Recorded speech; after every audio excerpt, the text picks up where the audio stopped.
Thank you and welcome to the show for today. I am host Alana McLaughlin and you are watching Perspectives. This morning on Perspectives, I have Brooklen Wilkes here to discuss her background, education, upbringing, and ultimately the impact that she seeks to leave on young women in Tennessee. We're going to talk about just her life, her experiences, her modeling, and ultimately her mission behind what she does. And so Brooklen, thank you for joining me this morning. Yes, and you just so you look amazing. I love this sparkle, so thank you for coming. Of course. And to just kind of start off this first segment, I just really want to talk about baby Brooklen. Kind of introduce yourself, tell me where you're from, and what childhood really looked like for you. Yes. So I grew up in a small town called Adel, Georgia. It's in South Georgia. It's a really, really small town. I actually grew up on a farm. I love like driving four-wheelers, getting dirty, like doing all the things. I drove tractors, all the things. But I also had like a really girly side to me too. I would love doing like my family's makeup, as well as I would always get my mom to get me like cosmetology dolls. And I would like chop their hair up in all crazy different hairstyles and like just do it up, girl. Gee, like on this farm. Yes, I also would have the girly things too. So it was like the best of both worlds. OMG. So it made me like just really appreciate both sides of life, like getting outside and getting dirty, as well as just the girly things in life too. Goodness. I never would have known that, but I love that. So kind of tell me about your transition to Tennessee. Yes. So around 7th grade, around the age of like 12 or 13, I moved to Tennessee from South Georgia, where all my family lives. They all still live in South Georgia and everything. But we were brought to Clarksville, Tennessee, because my mom married into the military, so that brought us there. And so the transition, it was a little hard because I was just a young girl, still trying to figure out who I was in life. And leaving all my friends and everything is like a hard moment. And 13 years old is like a key moment in girls' childhood. So it's just crazy to think. But it's like it all had to happen for a reason, to bring me exactly to where I am today, which I'm super grateful to be doing that in each process and each little segment of my life. So now, oh my gosh, I'm like still hung up on this transition. I'm like you've already lived a life at 13. Yes. So now tell me, you're this 13-year-old girl, you're in Clarksville. Tell me just really the mental state associated with that. You're this kind of this fish out of water. Right. You're in this new environment, and tell me how you kind of maintain throughout that. It was a really hard time. It was a lot of pressure and just learning exactly who I was and just finding myself and just confidence from within and just truly just, you know, figuring out life and what I wanted to do in life and things like that. But modeling was something that I was always passionate about, just like growing up and things like that. Like, but it wasn't like a job I would see, like, because I came from South Georgia, so you weren't seeing just models walk around and things like that. So it's something that I just truly just saw for myself and had to turn it into a reality.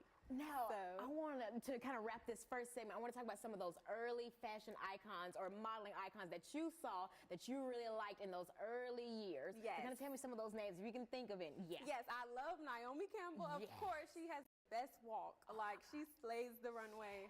She kills it. And of course, Tyra Banks. I loved watching America's Next Top Model growing up and things like that. I remember I would jump rope in high heels and run on the treadmill. I was crazy, but like it all was happening for a reason. Like now I look back and see that. So I'm so grateful for all the experiences that brought me to where I am today. And I'm still just like taking this all in because this is amazing. Oh my goodness. Now tell me, you're this young girl, you're seeing these models. Tell me kind of the mindset behind being a black model. I know that we see our few, you know, the Tyras, the Naomis, but tell me as a young girl how it felt as a black girl in this space. Exactly. So I really was already not knowing exactly who I was around the age of like 12, 13. I was moving and adapting to a new city and finding new friends and things like that. But I always just knew that it was destined for me to be a model. So I just knew it, and then I would tell my mom, and luckily like she would believe in me and things like that. She would take me to different agency appointments. So it's just, and then also just being a colored model. it's always different on sets because we need different hairstylists. Maybe our makeup color is a little different. And we're going to talk about all of that because I'm Yes. really curious to know your experiences with that. And in our second segment, we're going to pick up on those early modeling experiences, like your first gig, we could say, Yes. and just how your family, the reception behind it. And I encourage our viewers to tune into the second segment of Perspectives, where Brooklen and I will be discussing modeling in Tennessee and the impact that she seeks to leave on the local community. The second segment of the show for today. For viewers just tuning in, I am host Alana McLaughlin, and you are watching Perspectives.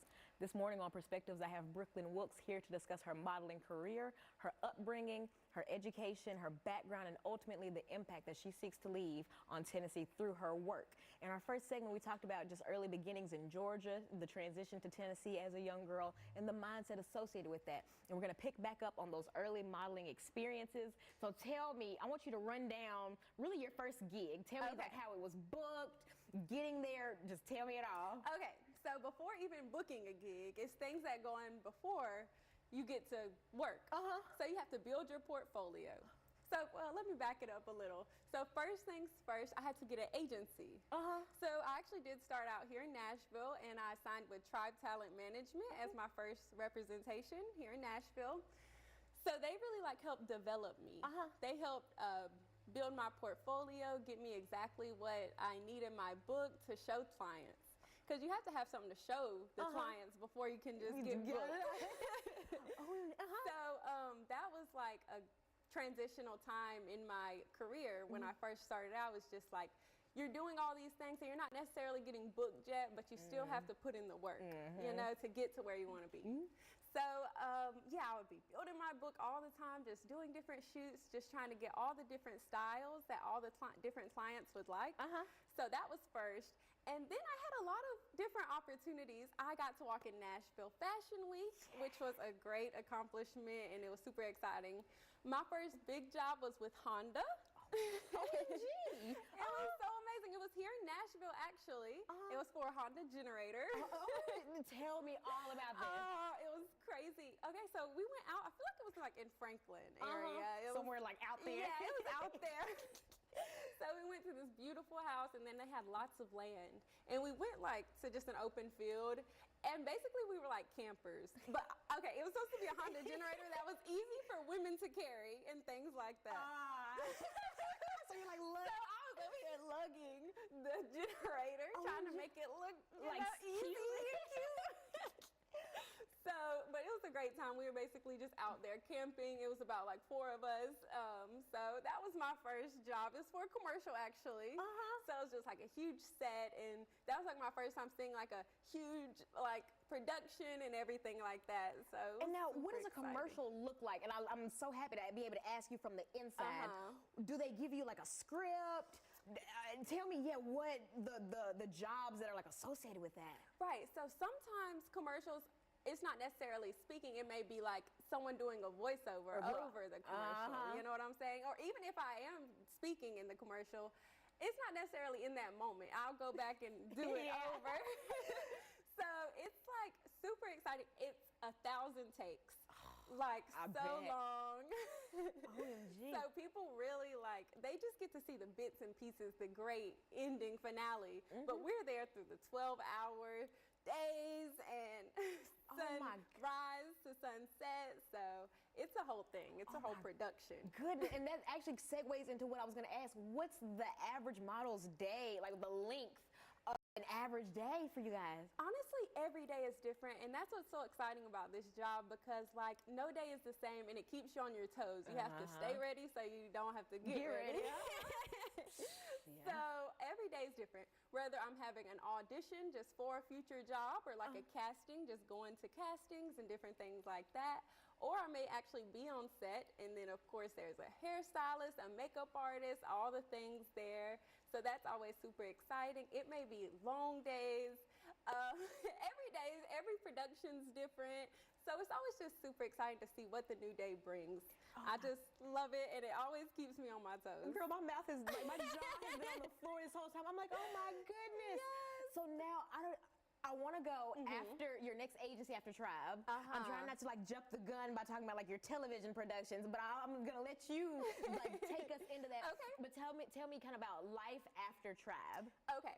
So it was a great time when I found Tribe. I was around 15 years old. I remember always asking my mom to bring me to agencies and things. She was always super supportive. So she brought me to Tribe and everything, and then I got signed with them, which was super exciting, and that really jump-started my career. And then I was lucky enough for them to place me in Atlanta with Click. So now I'm represented in Atlanta as well. And I'm actually now represented, so grateful, from coast to coast with multiple agencies doing acting and modeling. So it's just a great experience. Now, I see all your work, and I'm always like so amazed. Amazed is like the best word I can say. Now tell me, these different agencies, kind of what is an agency? Is this similar to like a distribution deal in like music? You tell me in your words. Yeah, so basically when you're signed to an agency, that's not going to guarantee that you're going to get a job. You're basically just on their roster for their clients to see you. So yeah, being signed is great and everything, but you want to be a working model, not just a signed model. So yeah, I was now on their roster for their clients to see me. But you still got to work and be updating your portfolio because the things are changing all the time in the industry. So you got to stay up to date. And I had no clue. I thought that like the agency, I thought that it was just like an automatic, they're like filling you with jobs and they're sending you out. Yeah, no one talks about how you might just be sitting on a roster. So you want to make sure you're with an agency that's going to actually be booking you too and have clients that fit you. You know what I'm saying? Now tell me about that. Like say for instance, it wouldn't make that much sense for me to go with, say, like an Afro hair company. I don't have an Afro. Right. So it's like things like that, things that like you kind of align with. Right. You want to align with their clientele. So a lot of times before you get signed, you want to ask like, who are some of your clients? What kind of clients do you see me working with? You want to just make sure you align. And you also want to look at the other models they have on their roster and just things like that. It all comes into play when signing to an agency. And then you can be locked into it. So you want to make sure it's a great fit for you and you're going to be getting work. Now, to kind of wrap this second segment, are there any like red flags or any things to avoid that models should avoid when kind of searching for their agency home? Yes. A few red flags. One would definitely be like, you should not be paying up front to be signed. Like, you know, it's a partnership kind of. So, like, you have to do your work and they have to do their work to, like, get both get money. Right. So that's a red flag if an agency's just outright asking you for models or for money. Yes. And then you also want to be careful just working with photographers and things. Like you never know people's intentions, so just get a clear view on that before going out and working with photographers and different things like that. So just be safe. And those are two awesome things because I think we forget about a lot of that, especially girls who are like really eager to get out there, who, you know, are really eager to like start that career. They'll, you know, take these deals and work with these guys who may be shady and it never goes well. So I'm glad that you're saying that right now. And in our final segment, we're going to talk about just TV, the role that you have played in TV, and really just your impact, the words and the material that you seek to leave on this earth. Like when in 75 years, when we're out of here, how does Brooklen want to be remembered? And how do you want to impact the young girls in Tennessee? And I encourage our viewers to tune into the final segment of Perspectives, where Brooklen and I will be discussing modeling in Tennessee, but also the impact that we seek to leave on young women here in our local community.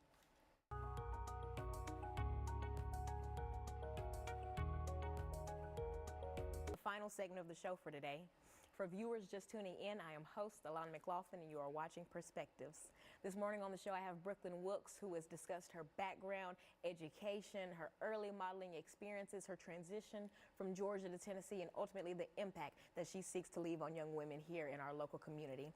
In our first two segments, we talked about just the different experiences that she's had through agencies, through different gigs, and we left off talking about some of the things that models should be wary of, things like, you know, predatorial services and predators in photography, and we talked about just some of the ways to be safe while modeling. We're going to pick back up on Brooklen's career now. In this final segment, we're going to talk about just TV. I know that you've had like a few different appearances. I want you to just kind of tell me about that. Tell me about getting that call.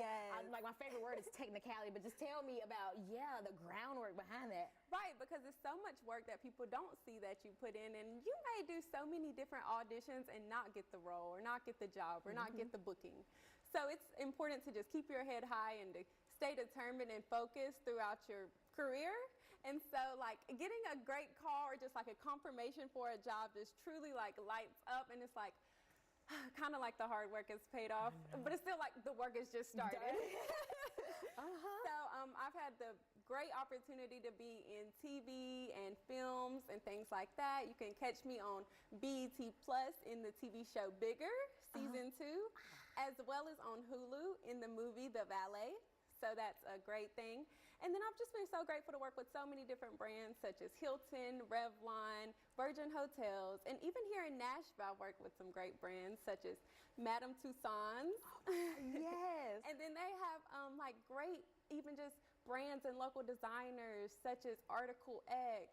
I'm actually wearing Laura Citron today. I love her clothes. Any Old Iron, and it's just so many different designers here in Nashville too. Oh my so goodness. I'm so grateful. Now, oh my God, Brooklen, I have to ask, on these sets, and we talked about this in our kind of in earlier segments, on the sets, especially for colored models, a lot of resources for us are not available. Right. I want you to tell me some of the resources, and this doesn't mean that this was like on Hulu or BET, but just in your career, some of the resources that you've seen that are lacking and ways that we can kind of combat that. Right. Even sometimes it goes back to agencies too. Like you want them to have your best interests. So you want them to be like familiar and have things prepared for you a little bit when you get to set, and just maybe confirm the hairstyle, or like they're gonna have maybe a natural hairstylist or things like that that'll cater to you. So that does always help when your agencies are on the same page as you. Yeah. And then also, like, sometimes it's out of their control. So like it's just like it'd be great to have like inclusivity in hairstylists and all the different things. Like, not everyone is exactly the same, you know. Everyone has different skin color, different skin textures, you know. So it's important that the sets adapt to that. And like sometimes I get nervous going to get my hair done, or just like on set. Tell me about that. And a lot of times, you know, they ask me to show up with my natural hair curly, which is great. So I just have to do my own hairstylist, but that's okay, because at least I know and I can trust myself to do it. But OMG, still though, I would expect that they would have like a natural specialist on set still to even give you like a little floof, a little. Right. You know? I don't get it. Yeah, sometimes I might not get a touch up or anything because they just think I'm good to go. And sometimes, like, you know, we can look at each other and like help each other out, or just different things like that. So it's always just calming, and just when you have someone that can relate to you on sets, or just that are there for you, looking out for you, that's super important. So I'd love to see that change in the industry, but it has came a long way, but it's still a long ways to go. And now I kind of want to talk about other colored models that you've worked with or experienced. Do they have those same experiences? Yes, they actually do. And I just recently received a FaceTime call from my friend. She was on set. She lives in Texas. And she had a crazy experience on set. She was calling me because she knew I could relate. So she was like, you were the first person I called because I knew you could relate. And I just had to tell you this crazy thing that happened. So it is, other people are experiencing it too. And that's just not for the colored girls. I mean, maybe on some sets, the other girls might not have. You know what I'm saying? So it needs to be on both sides all the way around. I think it's super important. And, you know, I never thought about that, because I'm thinking like, say like a Fenty shot, or like say another predominantly black brand. I never thought about it on the flip that like if like white models had come in, oh my goodness, what if we don't have products to tame their hair? They're flying away. Oh my God, or makeup. That's like like their light color. enough. I know. And oh my goodness, you know, you really just opened my eyes right there, because I never thought about how it really affects everyone. Right. And so now I want to talk about the impact that you want to leave on two parts. One, I want to talk about the impact that you want to leave on modeling, and then I want to talk about the impact that just Brooklen wants to leave on the world. So we'll start with Molly. Tell me the impact that you seek to leave in your career. In my career, I just want to inspire people to just go out there and get it. Like, sometimes even if they won't let you in the front door, go through the back door. Because honestly, I am a little shorter to do some things in modeling, which is such like, I don't listen to any of that because like I truly know that I'm unstoppable and that nothing can get in my way. And I want others to pick up on that too. Like maybe some person tells you no, but like Kris Jenner said, if someone tells you no, you're talking to the wrong person. Right, she's right too. Yes. And now I want to talk about that impact that you seek to leave just as a woman, talking to other young women, the young women who are watching this episode saying like, God, oh my God, how do I get like Brooklen? Like, where do I do? I want you to talk to those young women and men too. Yes. Because modeling isn't just women. Right, it's really not. And even non-binary people, just people as a whole. Yes. I just want to inspire people to truly be confident in who they are and to shine from within and to just let God guide them in life and to be their best version of self and shine bright. And just always leave a positive impact on everyone you meet because you never know what people are going through. So just be kind to everyone. You're right. That's super important. I think that's my favorite part, just like being kind to everyone, because that gets lost on us. It really does. We get so fussy and like in our bad days, we take it out on everyone else and we don't know what they might be going through. And so I thank you for that and just for the impact that you've had on me, on everyone in the studio, and just on young girls and boys in Tennessee. I've seen your work and I sit and I'm like a grown adult, but I still like sit with my eyes wide open. I'm just like, oh my goodness, this is beautiful. And this is representation. Yes. Me as an adult, I feel like it's representation. So imagine the kids seeing that. They're like, whoa, I can do that with my curly hair. Yes. I can do that with my tan skin. So thank you for that. Oh, thank you. In these last few minutes. And I couldn't help but to, because seriously, you're one of a kind, and I'm really appreciative that you chose this space to share your story. Thank you for that. In these last few minutes, plug yourself. Tell ways that the community can support you and just anything upcoming you have going on, just plug Brooklen. Okay. So upcoming, I just recently signed internationally, so I'm super excited for that. I'm looking to work more internationally because you can be signed, but it's all about working too. Work, yes. So I'm just excited to see what this new year is bringing. I also want to host a fashion show here in Nashville. I would love to do that just to bring the community together, have local designers show their clothes, and then maybe get the community involved and teach local classes, modeling, posing classes, runway, all the things. So be on the lookout on my Instagram. My Instagram name is @Brooklen with an E instead of a Y. And I love that spelling, like it's beautiful. Oh, thank you so much. So yes, I'm super excited for everything to come and just excited for life, honestly. And that's like a beautiful way to end this episode. We are excited for life and you're doing exciting things. Thank you again, Brooklen, for coming on to Perspectives this morning. To my viewers, thank you for allowing me the opportunity to just share one more perspective and to just be on here sharing the stories of our community. Thank you and good morning.